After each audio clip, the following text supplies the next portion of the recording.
Assalamualaikum warahmatullahi wabarakatuh.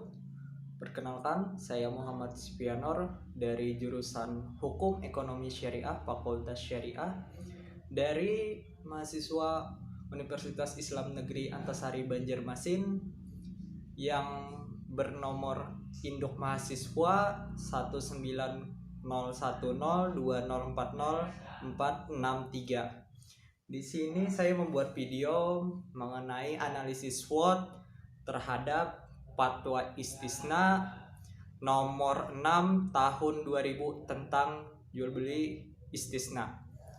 Untuk lebih lengkap penjelasannya mengenai analisis saya akan saya jelaskan mengenai dalam video ini.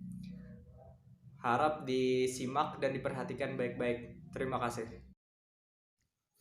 Bismillahirrahmanirrahim. Saya di sini Muhammad Spianor, jurusan Hukum Ekonomi Syariah dari Fakultas Syariah UIN Antasari Banjarmasin, akan menjelaskan mengenai analisis SWOT Fatwa Dewan Syariah Nasional Majelis Ulama Indonesia nomor 6 tahun 2000 mengenai istisna, yang dimana akan saya paparkan dalam bentuk tulisan dan suara saya.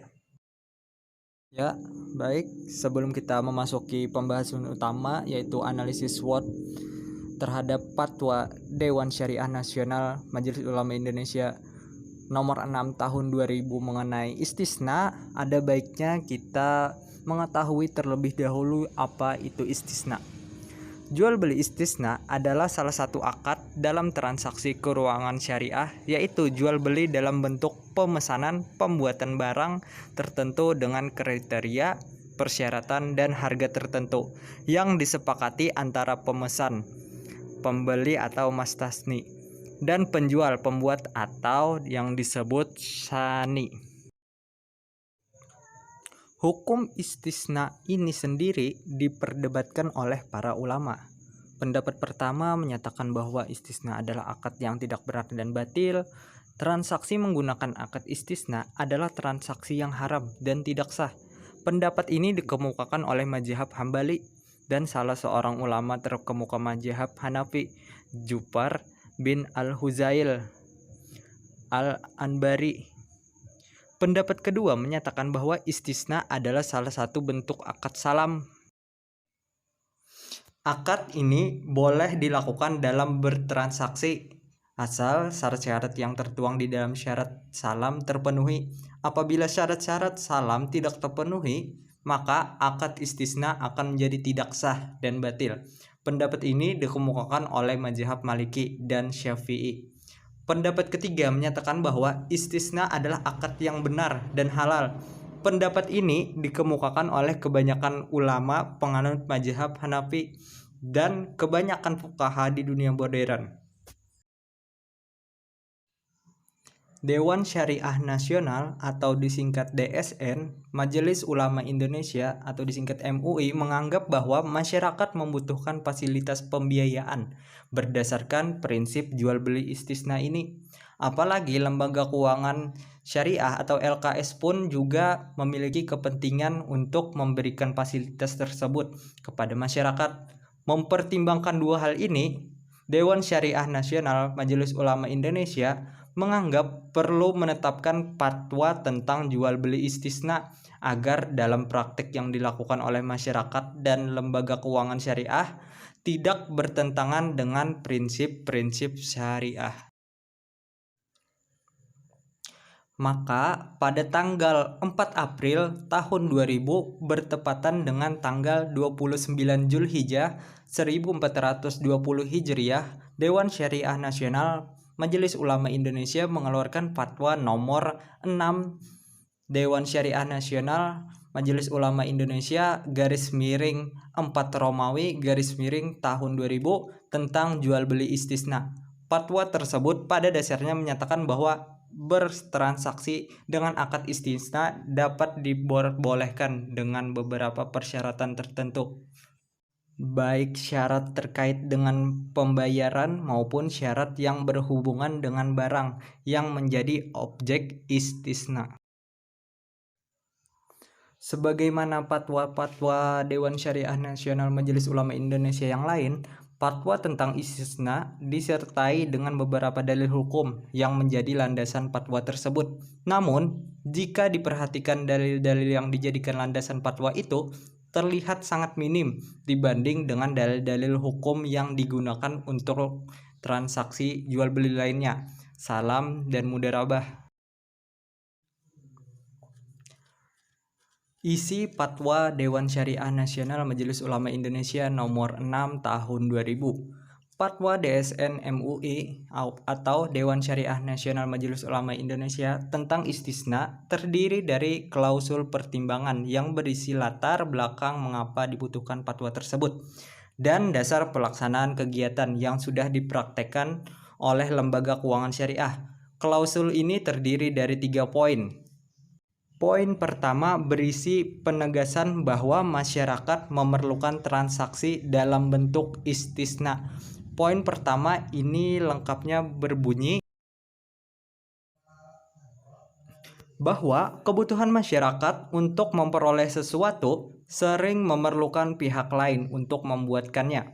Dan hal seperti itu dapat dilakukan melalui jual beli istisna, yaitu akad jual beli dalam bentuk pemesanan pembuatan barang tertentu dengan kriteria dan persyaratan tertentu yang disepakati antara pemesan atau disebut pembeli mustasni dan penjual disebut syani.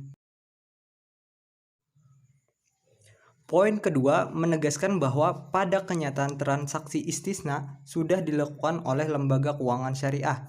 Ini menunjukkan bahwa sebelum ada fatwa Dewan Syariah Nasional Majelis Ulama Indonesia tentang istisna, dalam praktek lembaga keuangan syariah, transaksi dengan menggunakan akad istisna ini sudah terjadi. Selanjutnya, pada poin ketiga dari klausul pertimbangan ini ditegaskan bahwa kebutuhan akan fatwa Dewan Syariah Nasional Majelis Ulama Indonesia sangat diperlukan untuk menjadi pedoman bagi lembaga keuangan syariah, agar praktek-praktek istisna yang dilakukan tidak menyimpang dari prinsip-prinsip syariah. Struktur berikutnya adalah klausul mengingat yang berisi dalil-dalil yang menjadi dasar hukum istisna tersebut. Seperti yang dikemukakan terlebih dahulu, landasan hukum yang digunakan ada 2 jenis hadis, yaitu satu kaidah fikih dan satu pendapat mazhab Hanafi yang berpendapat bahwa istisna boleh dilakukan dalam transaksi. Hadis pertama adalah hadis riwayat Imam At-Tirmidzi dari Amr bin Auf yang berbunyi, perdamaian dapat dilakukan antara kaum muslimin kecuali perdamaian yang mengharamkan yang halal atau menghalalkan yang haram, dan kaum muslimin terikat dengan syarat-syarat mereka kecuali syarat yang mengharamkan yang halal atau menghalalkan yang haram. Hadis riwayat Tirmidzi dari Amr bin Auf. Hadis kedua adalah hadis riwayat Ibnu Majah dan Ad-Dar Al-Qutni dari Abu Sa'id Al-Khudri yang berbunyi, tidak boleh membahayakan diri sendiri maupun orang lain. Hadis riwayat Ibnu Majah, Daraqutni, yang lain dari Abu Sa'id Al-Khudri. Dalil hukum berupa hadis yang sudah dipaparkan tadi kemudian diikuti oleh kaidah fikih. Kaidah fikih sendiri sebenarnya bukanlah merupakan dalil hukum, melainkan suatu pedoman yang memudahkan para mujtahid untuk melakukan istinbat hukum. Kaidah fikih yang digunakan di dalam Fatwa Dewan Syariah Nasional Majelis Ulama Indonesia tentang istisna ini berbunyi, pada dasarnya semua bentuk muamalah boleh dilakukan kecuali ada dalil yang mengharamkannya. Klausus mengingat ini diakhiri dengan permuatan pendapat mazhab Hanafi yang mengatakan bahwa istisna hukumnya boleh atau jawaz, karena hal itu telah dilakukan oleh masyarakat muslim sejak masa awal tanpa ada pihak ulama yang mengingkarinya. Berikutnya yaitu klausul memperhatikan yang berisi pendapat peserta rapat pleno Dewan Syariah Nasional pada hari Selasa tanggal 29 Zulhijjah 1420 Hijriah atau bertepatan 4 April tahun 2000.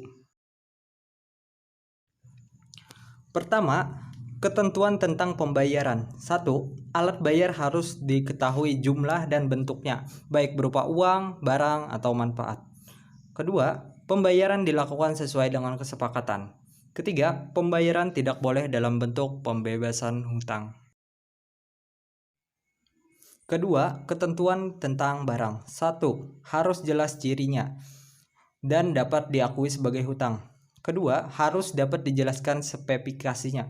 Ketiga, penyerahan dilakukan kemudian. Keempat, waktu dan tempat penyerahan barang harus ditetapkan berdasarkan kesepakatan. Kelima, pembeli atau mustasni tidak boleh menjual barang sebelum menerimanya. Keenam, tidak boleh menukar barang kecuali dengan barang sejenis atau kesepakatannya. Ketujuh, dalam hal terdapat cacat atau barang tidak sesuai dengan kesepakatan, pemesan memiliki hak khiyar, hak memilih untuk melanjutkan membatalkan akad tersebut. Ketiga, ketentuan lain. 1. Dalam hal pesanan sudah dikerjakan sesuai dengan kesepakatan, hukumnya mengikat. Semua ketentuan dalam jual beli salam yang tidak disebutkan di atas berlaku pula pada jual istisna.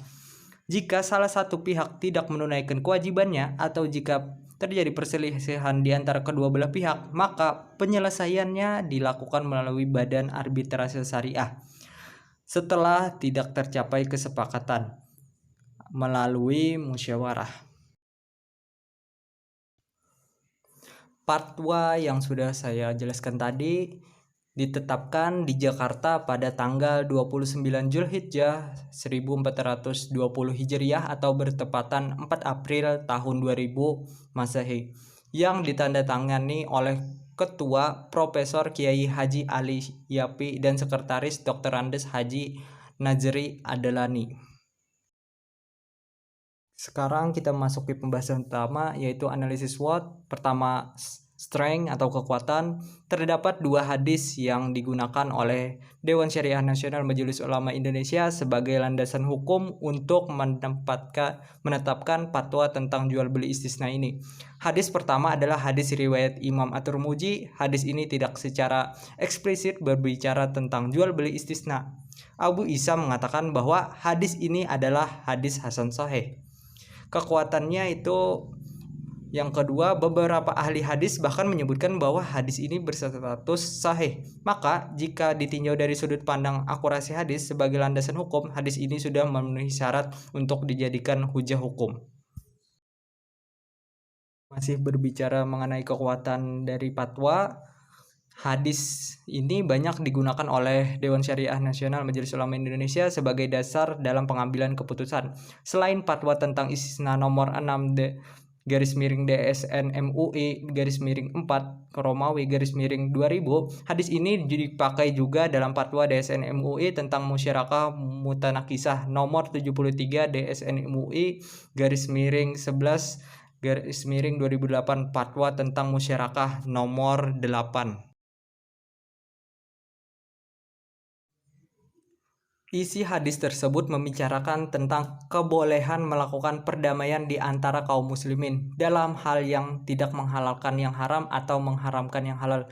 Ketentuan ini merupakan rambu-rambu yang harus dipatuhi oleh setiap muslim, bahwa transaksi yang dibenarkan dalam Islam adalah transaksi yang halal, lagi baik, tidak ada kebatilan, tidak berlebih-lebihan atau melampaui batas, tidak ada kezaliman, tidak ada unsur riba, maisir atau perjudian, dan garar, ketidakjelasan, serta melupakan tanggung jawab sosial berupa zakat, infak, dan sedekah. Kelebihan yang lain lagi, ke hadis kedua yang digunakan oleh DSN MUI adalah hadis riwayat Ibnu Majah dari Ad-Dar Al-Qutni dan lain-lain dari Abu As-Sa'id Al-Khudri. Hadis ini memiliki beberapa penguat dari sejumlah sahabat lain, diantaranya Ubaidah bin Sumaid.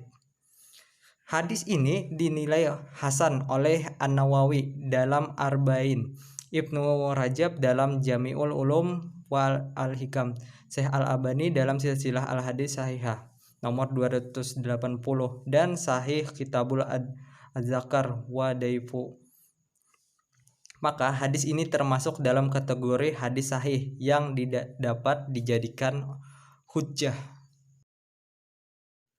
Ya, kita akan memasuki mengenai weakness atau kelemahan. Weakness, kelemahan dari fatwa ini adalah dalil yang terdapat dalam fatwa tentang istisna ini hanya terdiri dari 2 buah hadis, 1 kaidah fikih dan kutipan pendapat mazhab Hanafi yang memperbolehkan transaksi istisna. Dalam hal ini berbeda dengan dalil-dalil yang digunakan untuk fatwa tentang salam, di mana Dewan Syariah Nasional Majelis Ulama Indonesia mengemukakan 2 ayat suci Al-Quran, surat Al-Baqarah ayat 282 dan Al-Maidah ayat 1. 4 buah hadis, ijma, serta 1 kaidah fikih. Dalil untuk jual beli murabahah lebih banyak lagi. Fatwa DSN MUI tahun 2000 nomor 4 tentang murabahah yang dikeluarkan 26 Zulhijjah 1420 atau 1 April tahun 2000 menyebutkan 4 ayat suci Al-Quran dan 6 hadis Nabi Muhammad.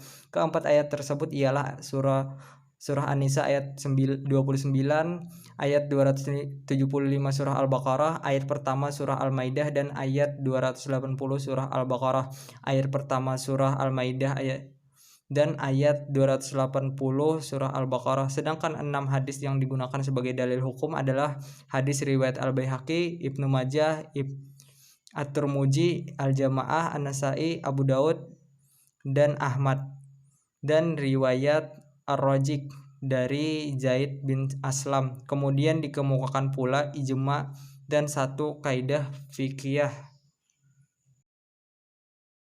Jika ditinjau dari sisi keakuratan dalil, terlihat bahwa dalil-dalil hukum yang digunakan DSN MUI untuk fatwa tentang istisna hanyalah dalil yang bersifat umum. Tidak ada yang bersifat khusus yang menunjukkan bahwa dalil-dalil tersebut merupakan dalil untuk istisna. Meskipun dalil hukum yang digunakan sangat minim, ketentuan dalam fatwa yang dikeluarkan DSN MUI tentang istisna ini ternyata cukup banyak, yaitu opportunity atau peluang. Kaidah fikih yang digunakan di dalam fatwa DSN MUI tentang istisna adalah kaidah umum mengenai muamalah, bahwa setiap bentuk muamalah dihukumi mubah selama tidak ada dalil yang melarangnya. Kaidah ini memiliki makna yang sangat besar dalam kehidupan manusia, bahwa manusia dibebaskan untuk melakukan apa saja di dalam hidupnya, baik dalam perdagangan, politik, pendidikan, militer, keluarga, dan semisalnya. Selama tidak ada dalil yang mengharamkan, melarang, dan mencelanya, maka selama itu pula boleh saja untuk dilakukan. Tak seorang pun berhak melarang dan mencegah tanpa dalil syara yang menerangkan larangan tersebut, bahwa apa yang telah dihalalkan oleh Allah maka halal hukumnya, dan apa yang telah diharamkan oleh Allah maka haram hukumnya. Sedangkan sesuatu yang didiamkan berarti dimaafkan dan boleh dilakukan. Selanjutnya, threat atau ancaman. Memang jika ditinjau dari sudut pandang relevansi, bahwa dengan dalil hukum yang umum ditambah dengan kaidah fikih yang juga bersifat umum serta pendapat mazhab Hanafi yang mengenai kebolehan istisna, cukup relevan dengan poin-poin isi fatwa tersebut karena keumumannya. Hanya saja akan lebih ideal jika setiap ketentuan dalam fatwa didukung oleh suatu rujukan yang menjadi landasan hukumnya. Beberapa literatur juga menyebutkan beberapa dalil yang menjadi dasar istisna, namun tidak dicantumkan oleh DSN MUI dalam fatwanya. Fatwa yang dikeluarkan Majelis Fatwa Dubai sebagaimana disebutkan oleh Islamic Affairs and Credible Activities Department Dubai, Arsip, bahwa fatwa nomor 29.140 menyebutkan bahwa kebolehan jual beli istisna dapat menggunakan dalil surah Al-Kahfi ayat 94 sampai 95. Ibnu Abbas menyebutkan bahwa makna haraja adalah pahala yang besar, yang berarti jual beli. Istisna dikategorikan sebagai pahala yang besar karena dapat membantu pembuat dan pemesan. Tidak dapat dipungkiri bahwa mempermudah urusan adalah salah satu tujuan dari syariat, sehingga perlu dijaga kemaslahatannya selama tidak ada dalil yang menentang. DSN MUI menggunakan dalil dari kaidah fikih yang menyebutkan asal dari jual beli adalah halal. Dalam fatwa istisna ini, maka seharusnya fatwa dapat merujuk terlebih dahulu dalil dari Al-Quran. Yang dapat digunakan adalah dalil umum tentang kehalalan jual beli. Kesimpulan, kedua hadis dan kaidah fikih yang dicantumkan DSN MUI dalam fatwa tentang istisna bersifat sangat umum yang memberikan legalitas terhadap seluruh bentuk transaksi muamalah selama tidak ada dalil lain yang mengharamkannya, sehingga dapat dianggap cukup akurat terhadap ketentuan-ketentuan istisna yang terdapat dalam fatwa tersebut. Hanya saja masih ada 2 ayat Al-Quran dan 2 hadis yang seharusnya lebih tepat dibandingkan dasar hukum yang dicantumkan DSN MUI, yaitu surah Al-Kahfi ayat 94-95 yang mengisahkan tentang pembangunan dinding oleh Zulkarnain, surah Al-Baqarah ayat 275 tentang kehalalan jual beli, serta 2 hadis riwayat Imam Bukhari tentang pembuatan cincin dari emas. Sekian dari saya, terima kasih sudah menyimak dan melihat video ini. Assalamualaikum warahmatullahi wabarakatuh.